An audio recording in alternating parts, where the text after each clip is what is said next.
Welcome, ladies and gentlemen, to the Pro Wrestling Report Express. Damian Nelson, standing alongside the band they call Meathead, who you lost the battle with David Hero, but apparently used Frank's Mafia ties to... I don't play Mafia Wars. That game is stupid. You're always on Facebook, though. It is your emails, and on top of the success of the all-new international edition of the Pro Wrestling Report Internationally Express known. Q&A, we've got now some emails to cover from this past week. So thank you for sending those in, and you can send them in to comments@pwrshow.com. That's the way to get on the air. Comments@pwrshow.com. Let's go to our first one, which comes from David McLaughlin from Rome, Georgia. I know where it is.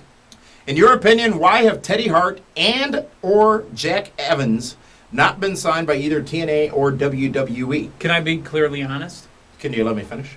Sure, I apologize. Either would give TNA a non-WWE star to build for, and for WWE, Teddy Hart would take the Hart dynasty to a whole new level, and Jack Evans could give them a solid replacement for Jeff Hardy. Now, Teddy Hart is a punk. Teddy Hart, not very favorable in the business. His attitude seemingly like not very good. He's had 2 chances with WWE, both have and failed. been booted right out the door. Because when you're the size of Teddy Hart and you think your BMs don't stink, I mean, you haven't even earned your spot yet. Just because your last name is Hart doesn't mean you walk in the business. Well, what if your last name is Von Erich? Yeah, you look a lot better than Teddy Hart does. Wayne Orr sends this email in. It says, I've listened to your show for about a year now, and one thing has really made me think. October 6, 2009, on the ESPN radio show, which you can subscribe to for free on iTunes. Get it dropped to your iPod or iPhone. A caller asked a question about African-American men, African-Americans rather, main eventing. Bobby Lashley and The Rock, WrestleMania or any other pay-per-view would sell money no matter what. Bobby Lashley, that knows how wrestling, and it will headline, make people watch that wrestling match. What do you think? Bobby Lashley and The Rock, is that a money match? No.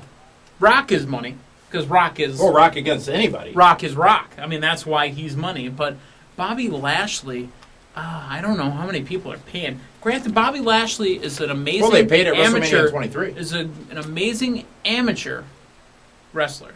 He can wrestle. I mean, really wrestle. But as far as a professional wrestler, do you pay to watch him? I don't pay to watch him. You say they pay to watch him at WrestleMania 23 when he was Donald Trump's boy. I don't subscribe to the single wrestler pay-to-watch philosophy. Putting asses in the seats, if you will. It's the overall package and product and the brand. WrestleMania sells tickets and sells pay-per-views before matches are announced. I gotta disagree. As we were just talking on the ESPN radio show at ESPNMilwaukee.com and PWRshow.com, as we were talking about it with Armando Alejandro Estrada, as he was formerly known, there are some people that sell tickets, put asses in seats. That's what managers do to get their guys over. Those are the guys that put people in the building. WCW house show. Who would have ever went to one of those? But you know why I went to, besides being a WCW mark? I, in the third row, for free, got to watch Hogan v. Flair at a house show. And you wonder why WCW is a defunct wrestling company that went out of business in 2001 and My was point purchased being- by WWE. My point being that I would have paid for that seat. But That you was the didn't. match. That was the match that I would have paid for. Ian Rise sends this in. Chris Jericho and The Undertaker have both been in WWE for several years now, but I don't recall them ever wrestling each other one-on-one. Do you think it will ever happen? And if so, when and why do you think it hasn't happened up to this point?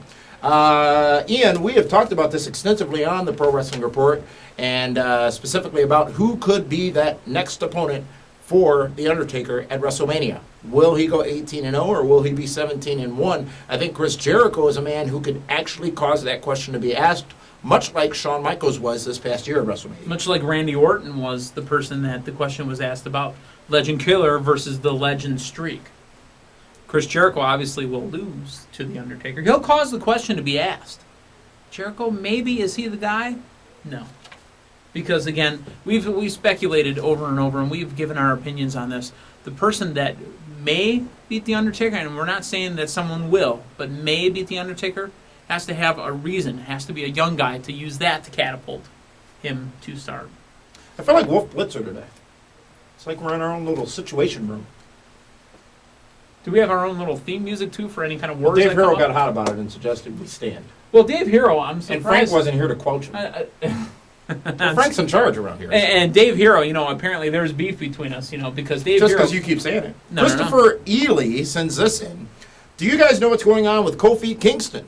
That's where you do that thing. Boop, boop, boop. They seem to be moving away from his Jamaican gimmick. Well, he's not from Jamaica anymore. He's from Ghana, West Africa.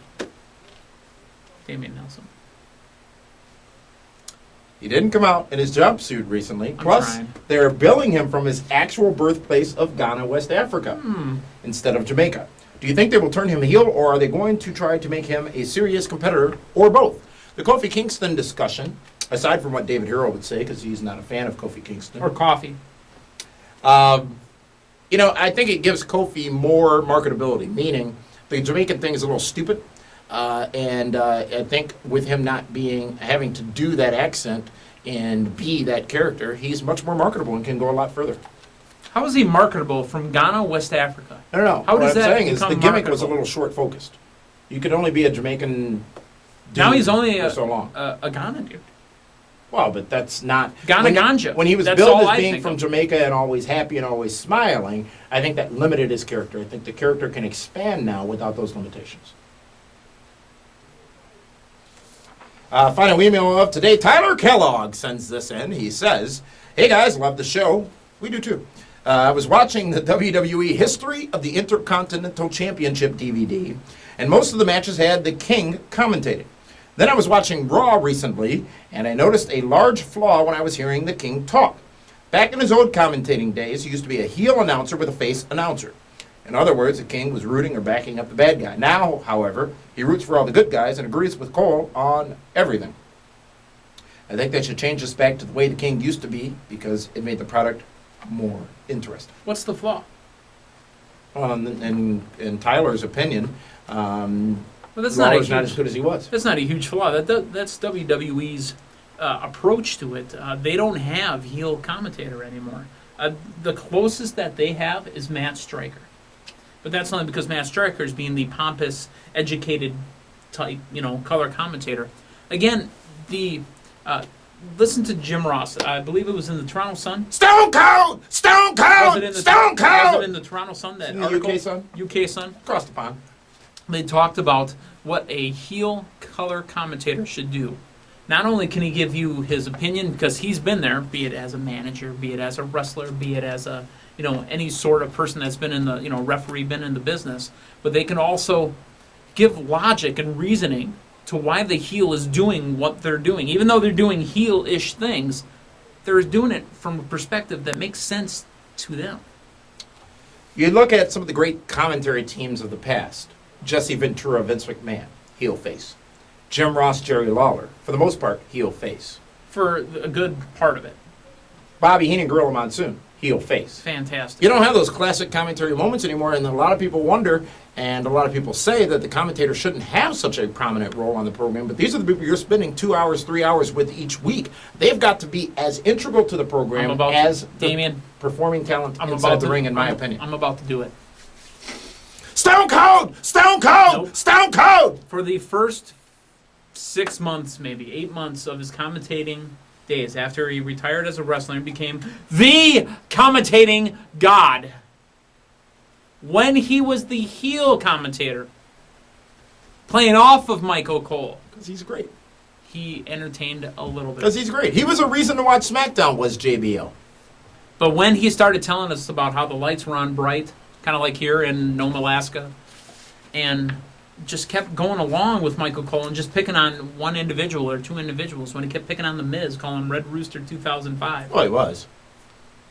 So, Thank you for tuning in to the Pro Wrestling Report Express, and be sure to tune in to follow us or watch us on pwrshow.com as well. ESPN Radio each and every week, 2 hours solid, and the primetime edition of the Pro Wrestling Report. and you have no idea who's going to show up on the ESPN radio show. I mean, literally, we make calls. Several surprise guests Yeah. over the last few weeks, so always tune in and find out when the show is going to be on by visiting us at pwrshow.com. For David Hero, the man they call Meathead, and the Cause, this is Damian Nelson saying thanks for tuning in to today's edition of the Pro Wrestling Report Express.